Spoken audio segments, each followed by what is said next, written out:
Help support this channel and get early access to videos plus exclusive content and patrons-only live discussions by becoming a member at patreon.com/Bruce Poinsette.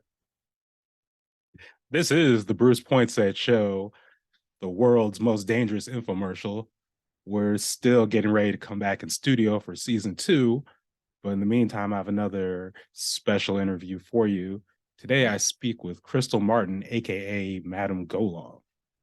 Madam Golong is a drummer, probably most known for her work with the SOS band, but she's also been making a name for herself as a soloist here in Portland over the last few years.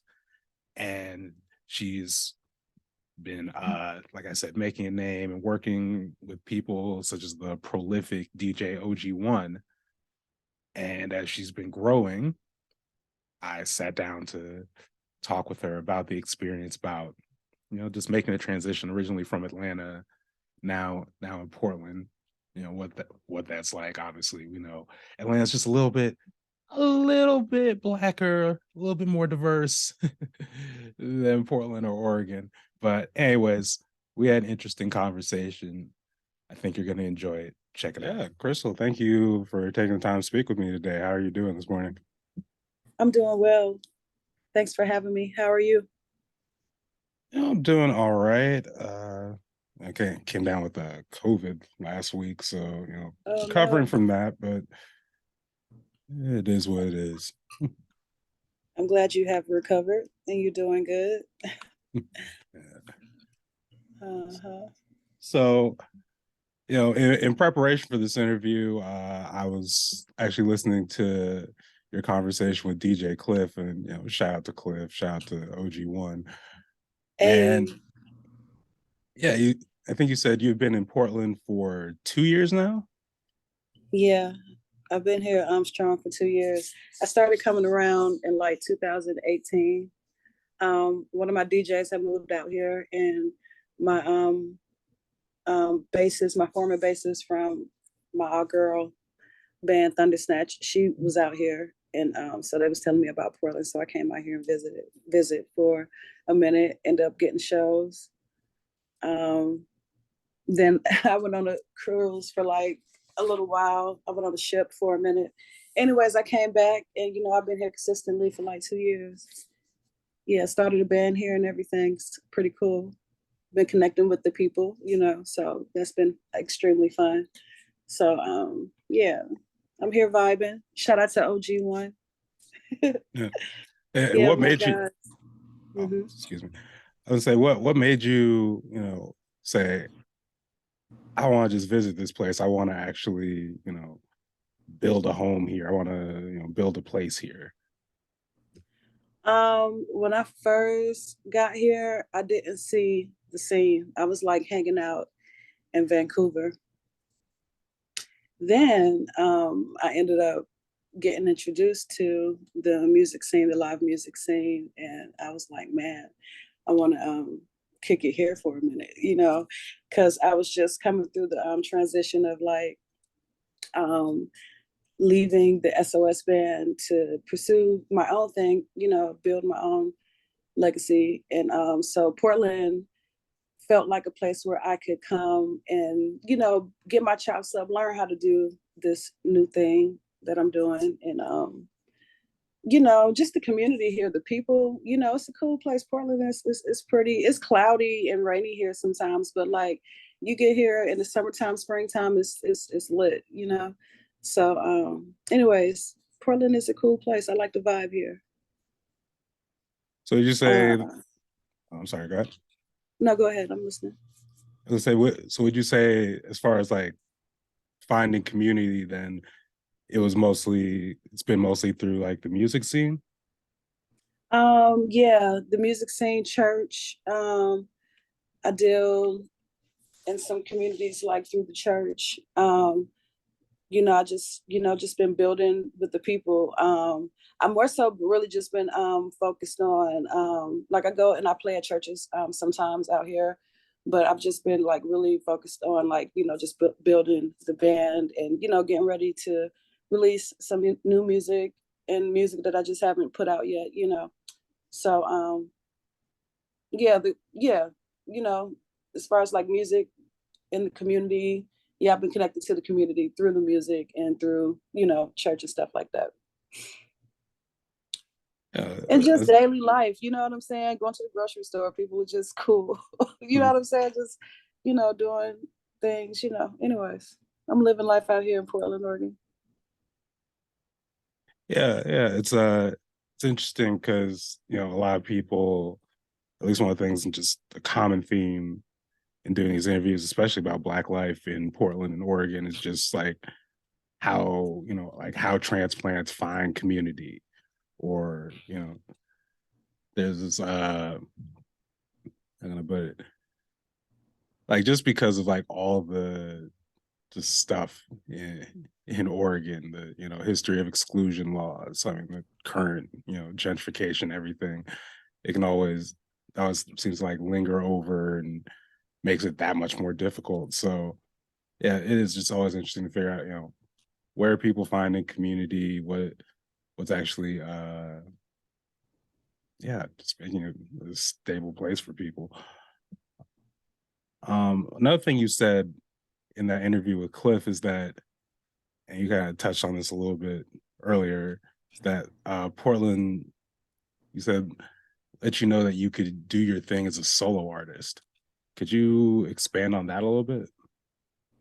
Like I said, when I first came to Portland, it was like a place where pretty much nobody knew me here. You know what I'm saying? I'm from Atlanta, Georgia. I come from like the SOS band, and it was still like some things that I needed to learn. So Portland was like it's a place where I was and am able to like polish up things. You know what I'm saying? So it felt like in that sense. Did that make sense? Yeah, but could you just talk about that a little bit more? Like, for example, I did an interview with OG1 years ago where he said something that kind of reminded me of what you're just saying, as far as yeah, like Portland's a place where you can really develop your craft because there isn't the same, like, because it's not like a New York or an LA or an Atlanta Yeah, it's where not it's so very judgmental. It's industry. not so harsh. You can make a mistake in Portland. You know what I'm saying? Mm, Not saying that you can make a mistake. You can't make a mistake in these other places, but it's much easier to make a mistake or fumble in the show or something like that in Portland. Because people are more open minded in a sense here. You know what I'm saying?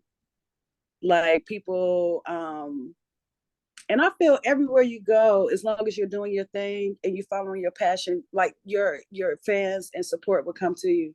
You know what I'm saying? And me and my journey, I just found it more easier here in Portland for me to like really just do my solo thing and learn how to build a fan base. You know what I'm saying? Learn how to put on shows and stuff like that. Cause I came from a place where shows were already put on. All I had to do was show up with my drumsticks. You know what I'm saying? So Portland, and because I think Portland may be a little slower than where I'm from in a sense. Um, it was easy for me here to like just learn how to do things that I may not have been able to do in Atlanta. I don't know. It was here. It was here. Like I was led here. So, and I just felt freedom as far as like approaching my solo part of myself. You know what I'm saying? Learning how mm, to, talk to an audience, you know what I'm saying? Sing and play at the same time. It mm, do a bunch of other things, you know what I'm saying? It was like, easier. It was, somewhat easier for me here, if that makes sense, to pursue my solo thing, you know, mm. because I want to do my solo thing all over the world, not just in one spot. But this was a place where I could just curate my thing, you know, Yeah. nurture it, build it, Chris, do meet you new have a people. Hmm. yeah, do you have a anything you consider a most memorable show so far in Portland? The most memorable one I could say for sure is when my homeboy Mono Neon came and did a show with me here at Jack London. Mono Neon, the bass player, he came and did a show with me here. That was at Jack London. That was a great show because it was like in the year when Portland was kind of coming out of the pandemic. What was it, last year? Was it last year?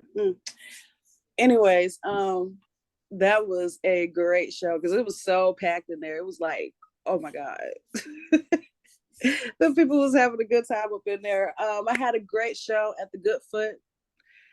The Good Foot was an amazing show.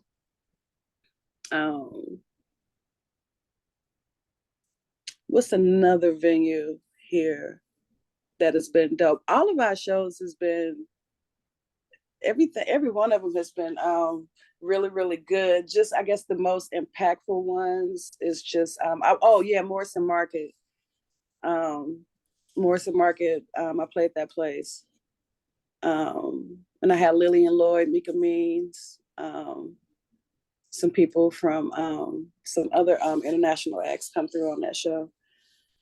So Morrison Market, the Good Foot, and Jack London are some of the places so far where I've had some of the coolest shows. Mm-hmm. And you know, Also, earlier, Big Legrowski. I got a shout out to Big Legrowski. I have a residency there every first Friday night. Those shows be up all the time. So yeah. But I'm looking forward to playing the Moda Center one day here in Portland. for sure. Uh-huh. So, you know, earlier you said kind of like the differences, like here you had to like learn how to like just like put on a show versus like it's already the show is there and you just gotta like show up in a place like Atlanta. You say like what does that entail in terms of? Well, when I say show up, because even in Atlanta, in my own city, my own state, I didn't play I've been on the road like majority. I've traveled like a whole lot. So when I travel, the drums are already there. There's a writer. Everything is pretty much set up. The tech has already set everything up. You know, I come up there and adjust things and stuff like that. So, but that's, you know, touring with like, you know, big acts that are already known. So when I started doing my solo thing, you know, things was like a little different. Like I would have to, you know, bring my drums, set them up, you know what I'm saying? Which is cool. But I didn't really have to do that much in my life because it's like I started moving around when I was like 14. You know what I'm saying? You know, locally. Then I started traveling when I was 16. So, but anyways, it's levels to this thing. It's levels, you know. Did I answer that right for you? Yeah, I was also curious as far as like, in addition to you know setting up your own thing, as far as like, do you also do a hand in like the promotion, marketing, that Oh yeah, I stuff? do everything. I'm doing the flyers. I'm doing the stage plots. I'm doing everything. I'm making sure the band is straight. I'm making sure that we have what we need. I'm really wearing like majority of the hats right now. I'm just now getting like an event coordinator to help me have the night move smoothly. You know what I'm saying? So that I can like, you know, take time to take care of me before it's time for me to go up on stage and stuff like that. Cause usually I'm doing like everything, sometimes even hosting. So yeah, I'm putting these shows together. I'm putting my shows on. I'm doing my flyers, making sure my drums is there. You know what I'm saying? You know, my band, everybody, you know, has their equipment. They make sure their stuff is there. Yeah. So, you know, the more up we go, you know, they'll have writers and stuff, you know, there for us, you know, when we go travel different places. You know, anyways, it's just, you know, steps, one thing at a time. Yeah, I One was thing curious, at like a time. Mm-hmm. as someone who's you know been doing tour and been around the country and everything, is it different trying to market in a place like Portland than other cities? Um,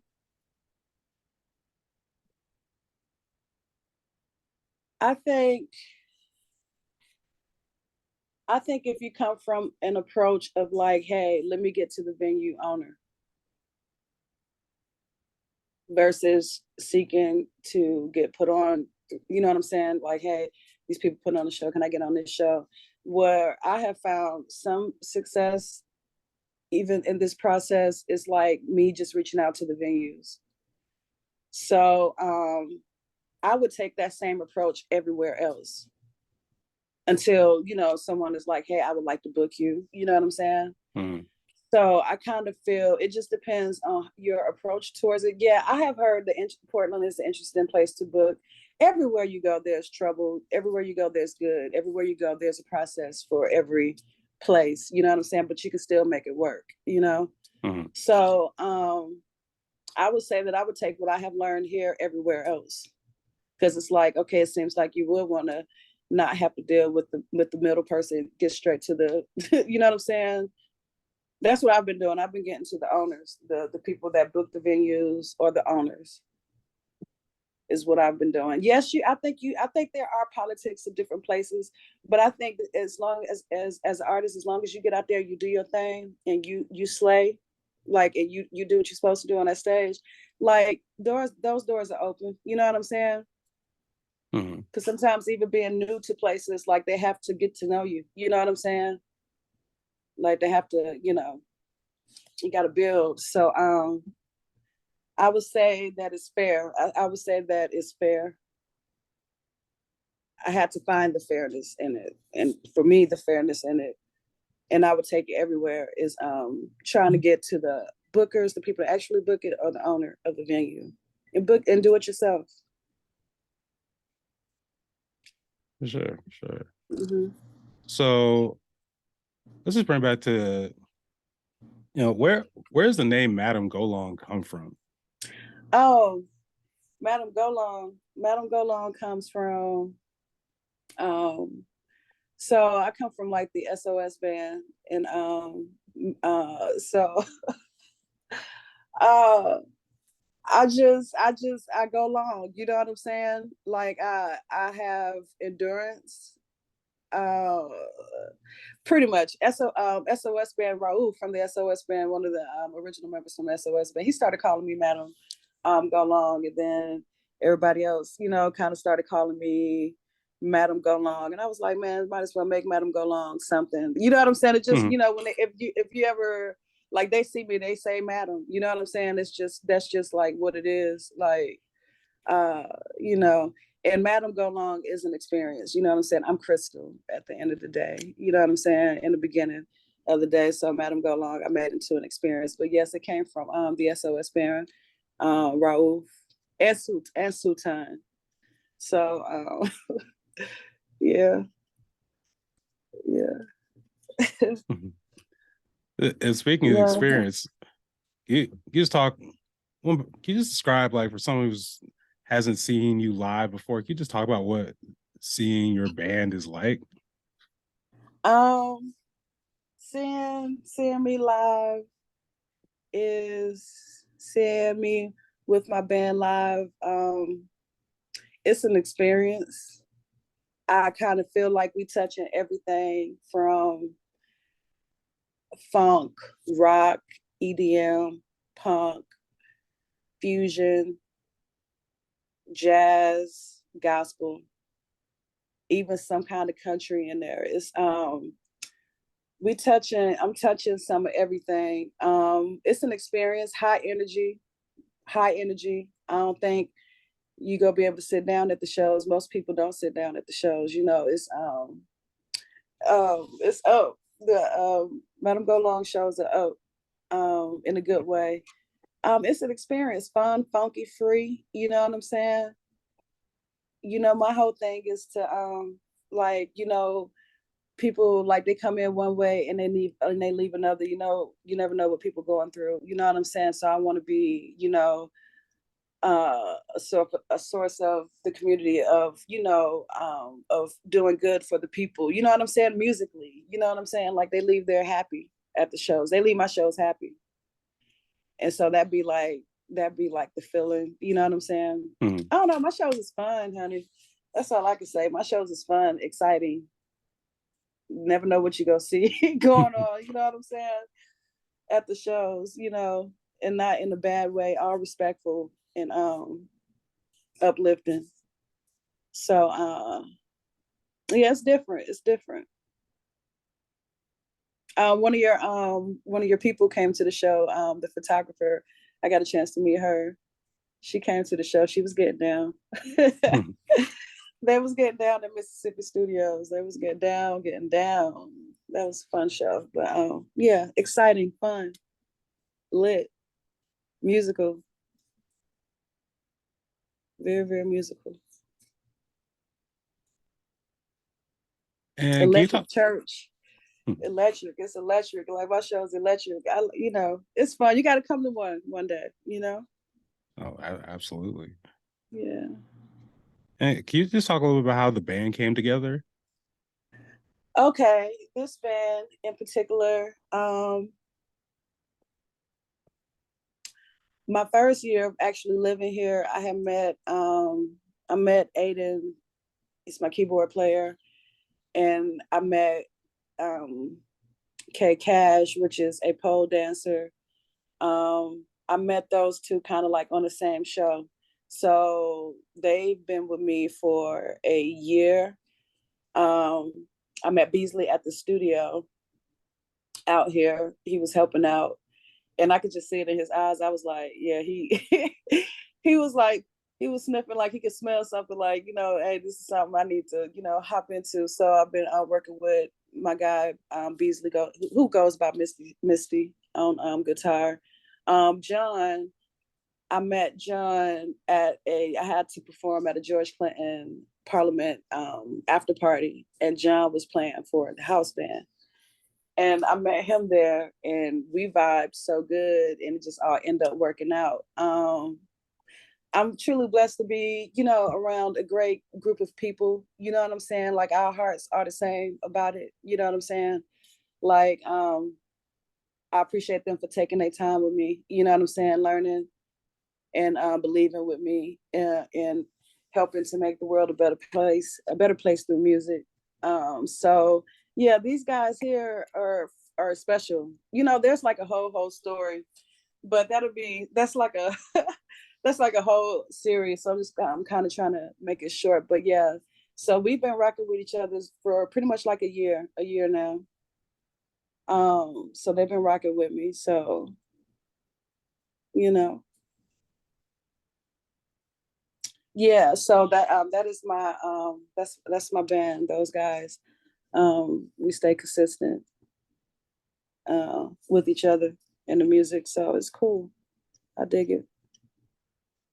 Usually, what I was doing before, I would just travel to different states, and I would just hit the number one musician in that state and have them put me a band together, and I send them the music. They learn it. I pull up. We good. Hmm. You know. It is good. I do enjoy the feeling of having a band that is like solid and consistent. You know what I'm saying? It's like we're a family. You know what I'm saying? We roll a certain way, with each other. So yeah, I'm thankful. I thank God for those guys. We have fun. We enjoy what we're doing.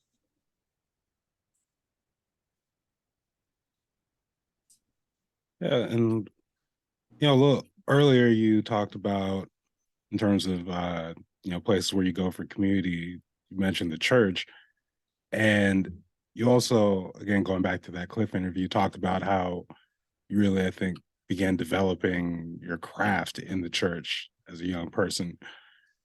Could you talk about that a little bit more? Oh yeah, I grew up in the church, back to the Bible Holiness Church, Pentecostal.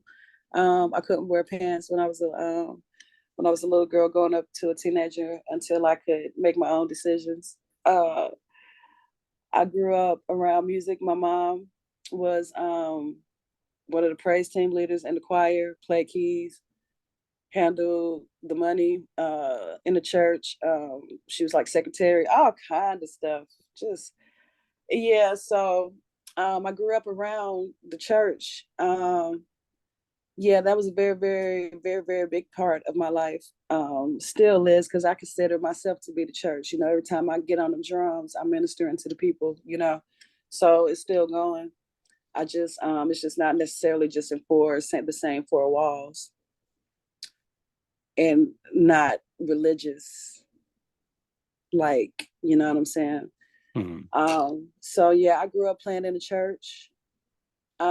That's where I first knew that I knew how to play drums. Like I always wanted to play. Like I had my whole setup at the house, you know what I'm saying, with the pillows, pots, pans, butter knives, you know what I'm saying, making it work. And then when my opportunity came, I took it. I never got off them drums. I'm still playing drums. I'm still playing drums to this day. You know what I'm saying? Like I love the drums. I love it, you know. That's my first love. So yeah, it all began in the church growing up, playing drums, shouting music. You know what I'm saying? That's how I got so good so fast. Cause I was playing with, you know, folks that were really skillful. And with shouting music, you can't really play that slow. You can't really slow down. They wouldn't let me slow down. So it charged me to like really, really get good, you know, at a rate, because I was doing that pretty much every day. We went to church pretty much every day. So yeah. Yeah, it was rough too. You know what I'm saying? Just dealing with the guys and stuff like, oh man, I had, you know, but I made it. I kept going. I kept going. Yeah, I imagine it sharpened you that much more. Oh yeah, it sharpened me real good. That's why I'm so tough. Cause I was raised by lions for real. Like for real, for real. That's why I'm so tough. You know. So yeah. Yeah. I even sometimes I still play at church, you know, when I can, just in the sense of like, you know, giving back, you know, just, you know, reaching out to the people through the drums and stuff like that. And just, you know, keeps me grounded a little bit, you know. That makes Yeah, sense. yeah. Yeah. So with that said, like what's next? What's you know, you've been, you know, like building up here in Portland, but like what is yeah, what is on the horizon both for 2023 and going forward? Man, music, film, touring, um, way more content. You know what I'm saying? So yeah, I've been here in Portland building and stuff like that. But yeah, definitely more new music, more shows, um, more movement in the world. So you know, that's what I look forward to. I do have plans for like in like different businesses and stuff like that, where I can apply the music to it. But for now, what's upcoming super soon, it's new music, new content. Yeah. Oh, yeah. Well, yeah, Crystal, thanks again for taking the time to talk with me this morning. Uh, you know, looking forward to, you know, again continuing to build, and yeah, enjoy the rest of your day. Thank you. You enjoy yours as well.